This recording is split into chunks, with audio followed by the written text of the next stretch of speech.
Good morning, everyone. It's Thursday, August 26th, coming to you live from Seoul. I'm Kim Mo-gyeon. Before we begin, these are the stories we're following at the top of the hour. Today, the first round of inoculations for those aged between 18 and 49 at hospitals and clinics kick off nationwide in Korea, with some 11 million people who reserved their shots scheduled to get their first dose over the next 5 weeks. Hundreds of Afghan nationals who've worked closely with the South Korean government in the past will arrive in South Korea this afternoon, evacuated from their home country following the takeover by the Taliban. And the Bank of Korea has decided to raise its benchmark interest rate to 0.75% for the first time in 33 months. We begin with the COVID-19 situation here in South Korea. The country will begin inoculating the nation's biggest age group on Thursday. Now, this is the last step for the authorities before achieving the targeted vaccination rate. For more on this, we have our Kim Do-yeon standing by at the News Center. Do-yeon, big task lies ahead starting today for the country. Mo-gyeon, Thursday marks the first day of COVID-19 vaccinations for people under 50 here in South Korea. Inoculations for 18 to 49-year-olds began nationwide, with some 11 million people scheduled to get their first dose over the next 5 weeks. Those getting the jab this week will receive the Pfizer vaccine, with shots alternating with Moderna in the weeks to come depending on supply. And as rollout begins for the country's largest age bracket, authorities hope the mass inoculation will take first dose coverage to 70% of the population by Chuseok holiday in September. It aims to administer second doses by the end of October to reach its target of 70% herd immunity. In terms of statistics, more than 27 million have received their first doses so far, nearly 53% of the nation. That number will be rising daily, with the age group starting to get their first doses. That must be hopeful news for many citizens who had been waiting for their shots. Now let's talk about the spread so far. I heard South Korea's daily fatality rate reached its highest today. That's right, Mo-gyeon. There were 20 additional deaths reported overnight, and that's the biggest number of deaths reported in a single day during this fourth wave of infections. It reflects the possible pressure new cases are having on the medical system. However, the daily caseload did dip from the day before, but South Korea still reported just short of 1,900, marking the 51st consecutive day for this caseload to hit 4 digits. To be specific, 1,882 new cases were reported as of midnight Thursday, and all but 53 of those were local transmissions. This is a dip of 273 cases from the day before and 270 cases from last Thursday. Despite the drop, authorities say this fourth wave of infections will continue through the Chuseok holidays in late September.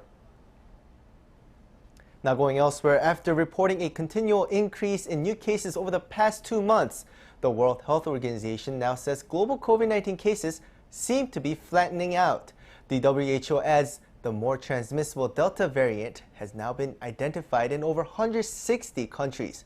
Kim Yo-sun has more. The WHO says some 4.5 million COVID-19 cases have been reported globally over the past week, which appears to be stable following an upward trend since mid-June. The global agency says this is only a slight increase from over 4.4 million cases reported during the previous week. By region, the Americas and Western Pacific logged an increase over the past week by 8% and 20% respectively. That was attributed to the rampant spread of the Delta variant, which the WHO says has now been detected in 163 countries. Amid the continued spread of the Delta strain, Johnson & Johnson says a booster dose of its single-shot COVID-19 vaccine 6 months after the first dose shows a 9-fold increase in terms of antibody response. The company adds that a booster appears to be safe and triggers immune responses substantially. It said earlier that people who've been vaccinated with the Janssen vaccine still had a durable immune response at least 8 months later, even without a booster. Such data could be reviewed by U.S. authorities to decide whether to recommend a second jab for some 14 million Americans who received the Janssen vaccine. In the UK, British researchers say they've witnessed waning protection against COVID-19 infections among individuals who've been fully inoculated. Researchers at the Zoe COVID-19 study conducted a thorough analysis on some 1 million people who received 2 doses of the Pfizer or AstraZeneca vaccine. They concluded that protection after 2 jabs of the Pfizer vaccine declined from 88% at 1 month to 74% after 5 to 6 months. For AstraZeneca, from 77% to 67% at 4 to 5 months. Despite those results, researchers insist that vaccines are crucial in protecting people against severe symptoms and potential death, even if they get infected. Kim Hye-sun, Arirang News. The Delta variant of COVID-19 in rare cases is breaking through and infecting people who are fully vaccinated against the virus. Some experts are also raising the possibility of a variant that's vaccine resistant. That is, one that could easily evade the existing vaccines we already have. Lee Young-eun reports. Pfizer CEO Albert Bourla said Tuesday, speaking to Fox News, that a vaccine-resistant coronavirus variant would emerge eventually. He added that Pfizer could produce a shot tailor-made for such a variant 95 days after its discovery. His comments have again highlighted the concern of vaccine evasion. The director of the CDC said previously that the virus could be a few mutations away from evolving to evade the existing vaccines.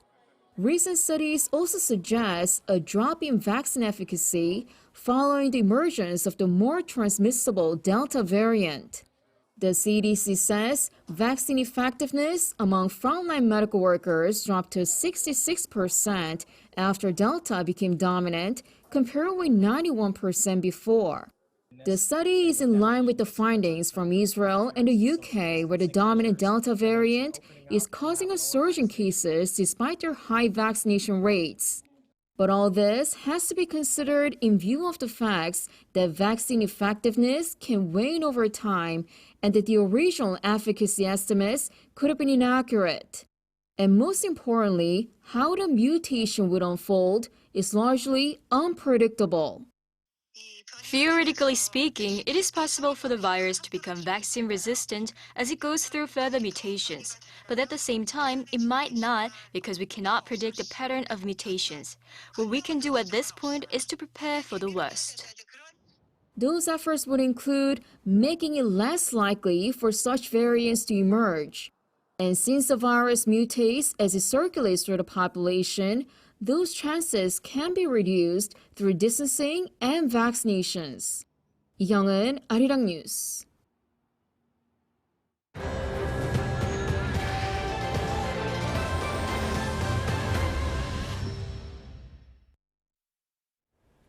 South Korea's central bank has raised its benchmark interest rate to 0.75% from the previous record low of 0.5%. It's the first rate adjustment in over a year. The decision was made just minutes ago during the Bank of Korea's monetary policy meeting. The rate hike likely comes as the bank aims to curb growing household debt and tame soaring property prices. The BOK had previously cut its key interest rate to a record low 0.5% in May last year. And South Korea's finance chief pledged to provide emergency relief funds for smaller merchants hit hard by COVID-19 before the upcoming Chuseok holidays. For more on this, we have our Ji-young on the line for us. Ji-young, give us the details. Mo-yeon, Finance Minister Hong Nam-gi said he'll provide 90% of the so-called Hope Recovery Relief Funds from this year's second supplementary budget before the Chuseok holiday to help small business owners who have been battered by the virus. At a meeting on emergency economic responses on Thursday, he also said the national relief funds of 250,000 won per person, or about $215 provided to those whose income is not in the top 12%, will all be distributed before Chuseok holiday. Also, some $35 billion will be allotted as financial support for small merchants. The finance minister said due dates for surtax and general income tax imposed on small businesses will be extended to next January or February. From this, roughly 2.7 million people will be able to postpone a total of around $5.3 billion of tax payments. Hong added that employment and industrial hazard insurance, national pension payments, and bills including electricity and gas will be deferred for another 3 months. The government is to expand the supply of commodities in high demand during the Chuseok holiday, including eggs, rice, beef, and pork by about 25% compared to the previous year. Also, the government is to announce its plan in September on extending the due dates for small loans for regular citizens. That's all I have for now, and I'll be back with updates in later newscast. Back to you, Mugen. Thank you, Jiyoung, for the report.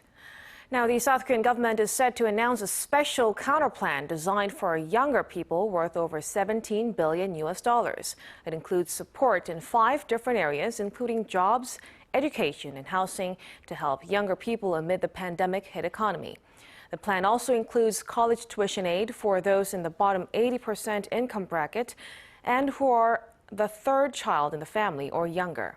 And aid of $170 per month will be offered for housing if the person meets guideline requirements. Further details will be announced later in the afternoon.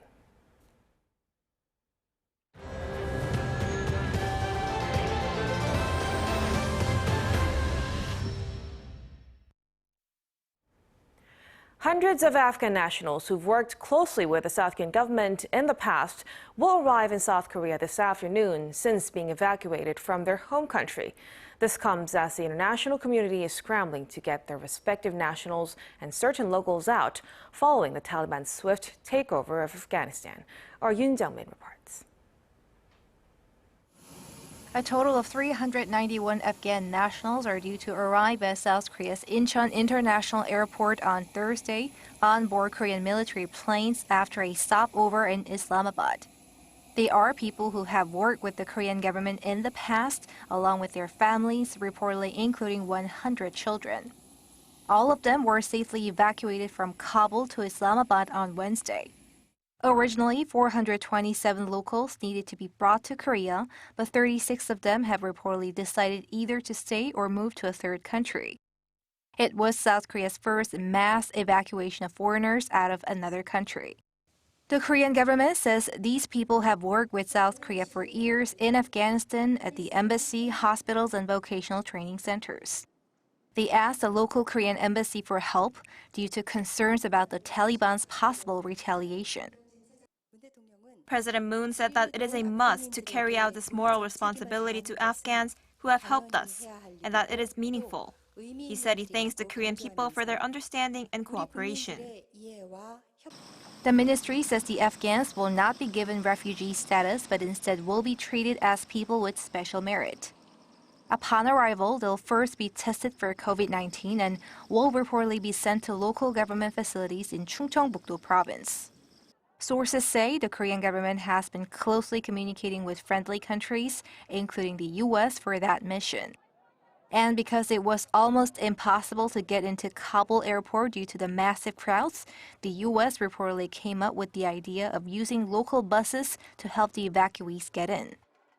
There are very bad situation in Kabul airport. As the Korean people, they are very trying hard night or days to carry us inside, and it's worked.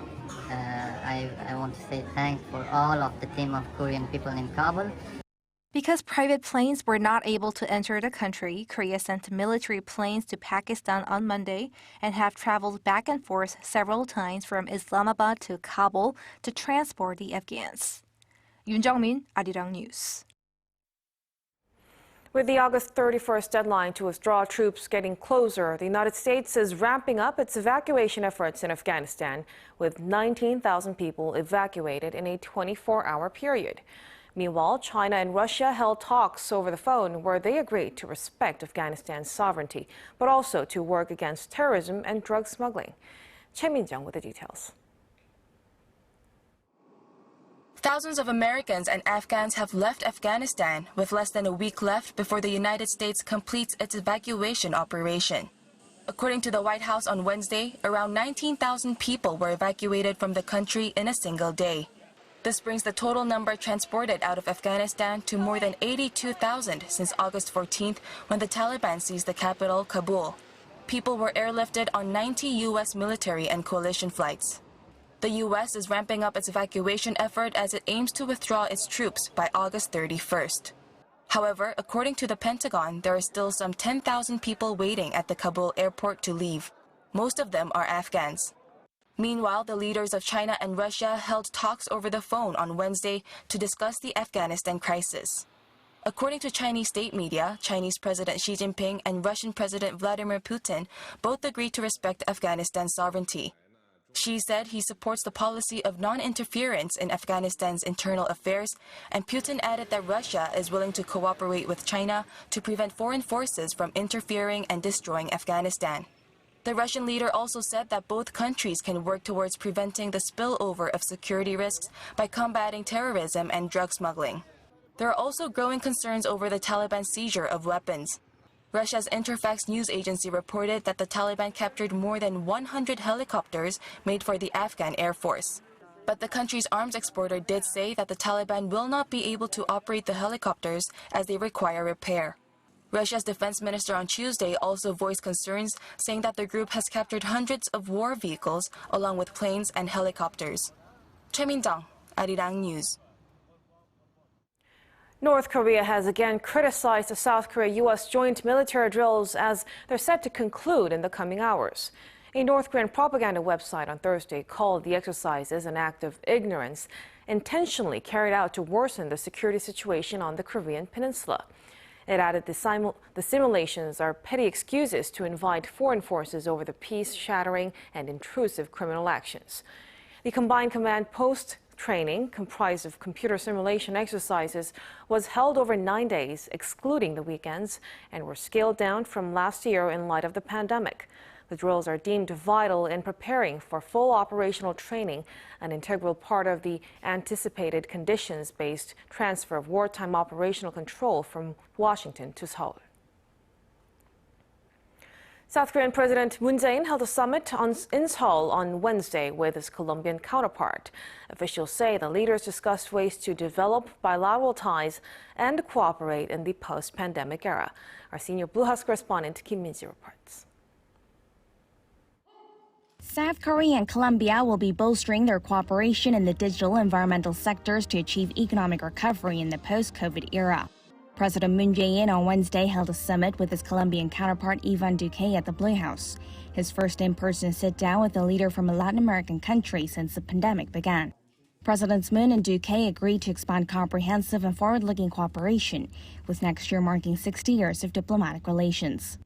양국은 식량, 보건, 4차 산업혁명을 비롯한 새로운 도전에 맞서 양국 관계를 더욱 발전시키고 협력을 확대해 나갈 것입니다. 대통령님의 국빈 방안과 오늘의 정상회담이 다양한 분야의 실질 협력을 확대하고 함께 번영의 길로 나아가는 계기가 되길 바랍니다.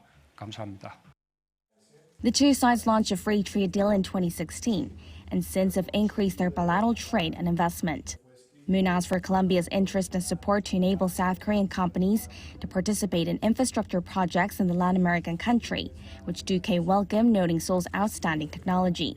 President Duque also said he would help South Korea join the Pacific Alliance, a regional integration initiative involving Colombia, Chile, Mexico, and Peru. Moon, meanwhile, thanked Colombia for coming to South Korea's aid in the Korean War, the only country in Central and South America to do so, expressing his administration's willingness to expand support for war veterans and their families. Duque reaffirmed support for the Korean Peninsula peace process. 70 years ago, we were united to protect the principles we share. And today, Colombia and South Korea are cooperating in the fields of development, innovation and creativity to provide more opportunities to the people of both countries.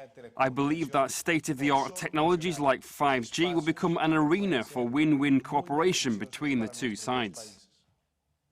The leaders were also present for the signing of 6 MOUs, including ones on bolstering bilateral cooperation on healthcare, excavation of remains from the Korean War, and on cultural exchanges. Prior to the summit, they exchanged state medals in recognition of their countries' respective contributions toward each other's national development and security. The visit was arranged to mark 10 years since the forging of a strategic partnership and 7 decades since Colombia helped in the Korean War. The Colombian president arrived in Seoul on Tuesday for a 3-day state visit. Before wrapping up his trip on Thursday, Duque will visit the demilitarized zone and the War Memorial of Korea. Min-ji, Arirang News.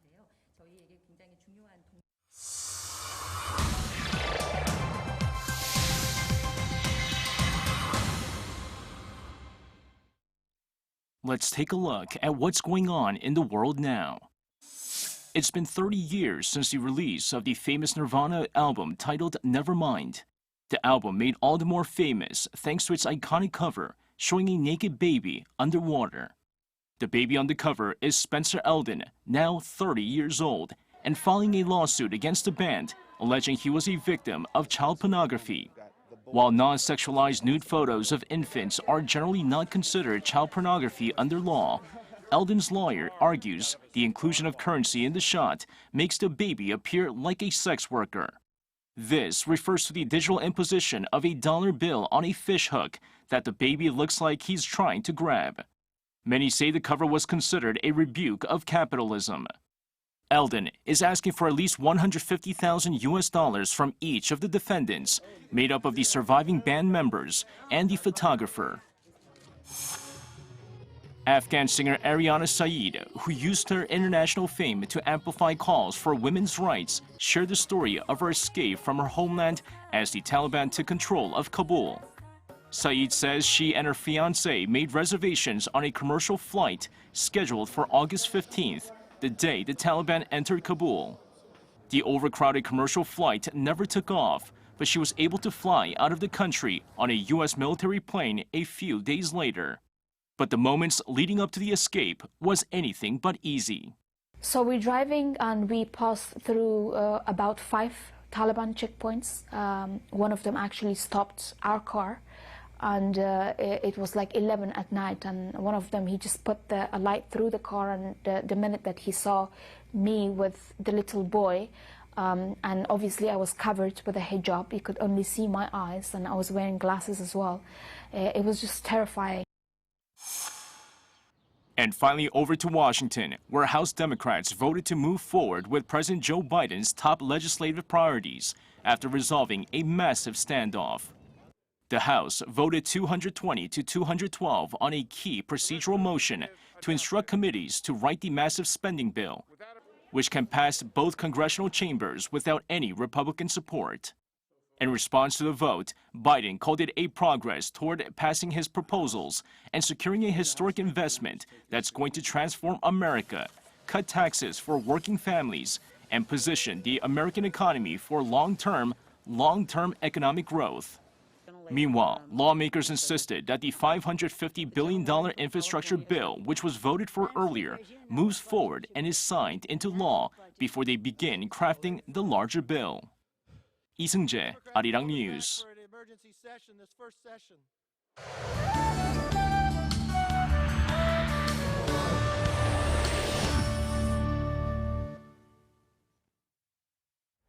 Good morning. The monsoon rain takes a brief break today in most regions, but north of capital and Gangwon-do province could see passing light showers during the day between 5 to 20 millimeters. And for today, further south seaward, the sunnier skies you have with very strong UV rays during the day. Afternoon readings will also go up 2 to 5 degrees higher in rain-free regions, so Daegu will have a sweltering day with an expected high of 33 degrees Celsius. Conditions in the capital will be similar to yesterday. So Seoul will be heating up to 28 degrees Celsius, Gyeongju at 32 degrees under plenty of sunshine. Meanwhile, parts of Jeju is under heat wave advisory. So sunblock for the south and umbrella for those up north. After a quick break in soggy weather conditions, showers will return tomorrow. Then southern regions will see frequent rain through next week. That's Korea for you, and here's a look at the weather conditions around the world.